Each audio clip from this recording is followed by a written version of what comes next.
Welcome to the Explainer. Today we're jumping right into a skill you'll be doing all the time as a nurse, discontinuing a peripheral IV catheter. This is a fundamental procedure, so let's break it down and make sure you've got it down pat. So here's our game plan for today. We're going to start with the basics, the why and the who.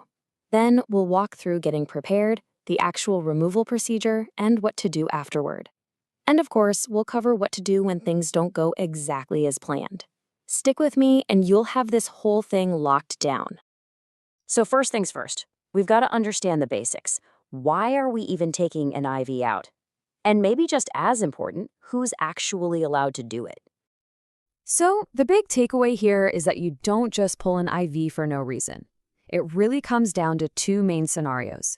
Either the patient's IV therapy is finished or, a complication has popped up, like infiltration or phlebitis. Okay, so this is a question I get all the time, especially when you're just starting out and trying to figure out everyone's role on the team. Who can actually do this? Let's clear that up right now. Now, this last point here is so important, and it's something you'll see throughout your entire nursing career.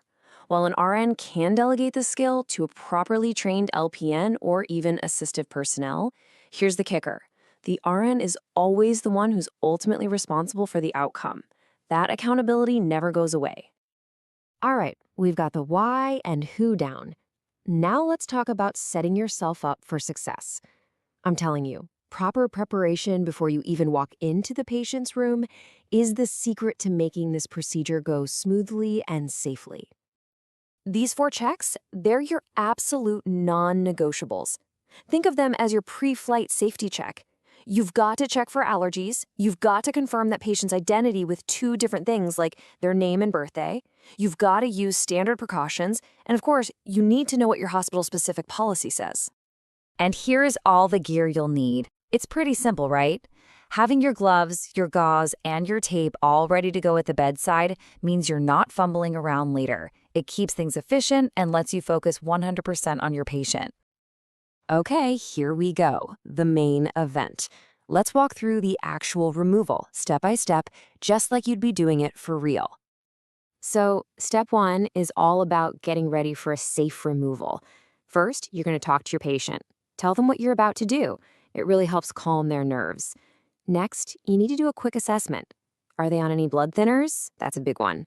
Then you'll get your gloves on, take a good look at the IV site for any issues, and carefully peel off the old dressing, always making sure to hold that catheter hub steady so it doesn't get pulled accidentally. Okay, listen up, because this part right here, it's a classic NCLEX question, so you'll want to remember this sequence. You're going to place a piece of sterile gauze right above the spot where the IV goes in. Then, with a slow and steady hand, pull that catheter straight out, keeping it parallel with the skin. The second it's out, you immediately cover the site with that gauze and apply gentle pressure. And the last step, and this is absolutely critical, you need to look at that catheter tip and make sure the whole thing came out. And remember, just because the catheter is out doesn't mean your job is done. The follow-up care and the documentation, honestly, that's just as important for keeping your patient safe. Yeah, so why 30 seconds? What's the magic number? Well, you're holding that gentle pressure for at least 30 seconds, and maybe even a little longer if your patient is on anticoagulants, because you're giving the body a chance to form a clot. It's a super simple step that prevents a nasty, painful bruise or hematoma from forming. You've heard it a million times, and it's true. If it wasn't documented, it wasn't done. Your charting is the legal record, so you have to be precise. Get the date and time.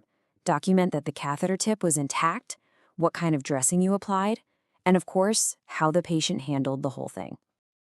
And before you leave that room every single time, do one final safety check. Is the call light where they can reach it? Is the bed in the lowest position with the brakes locked? Do they have their water, their phone, whatever they need? This is how we prevent falls and make sure our patients are safe when we're not there. Okay, so in a perfect world, everything goes smoothly. But, nursing isn't always a perfect world. You have to be ready for the unexpected. So let's talk about the 2 most common curveballs you might see. These 2 scenarios require you to act fast. If that site just won't stop bleeding, you're going to apply more direct pressure and raise their arm up above their heart. But if that catheter tip breaks off, that's a serious situation. You have to immediately apply a tourniquet above the IV site. This is to stop that little piece from traveling through their bloodstream. You have to be quick and decisive here. Oh, and this is a great little pro tip to remember. You always have to tailor your care to the patient. For older adults who often have very fragile, thin skin, using one of those self-adhering wraps instead of regular tape can make a huge difference. It prevents those painful skin tears. So let's really think about this for a second. What is the single most dangerous thing that can happen when you remove an IV? It's that catheter tip breaking off and causing an embolism. And how do we prevent it? It's so simple. You inspect the tip every single time. It's a tiny step that can literally save a life. You know, getting skills like this down solid is what builds your confidence and makes you a competent, safe nurse. If this explainer helped you out, do us a favor and hit that like button. Share it with a classmate and subscribe so you don't miss our next nursing breakdown. And hey, if you're getting ready for your exams, we've put links to some of our favorite NCLEX revision guides down in the description below. Go check them out.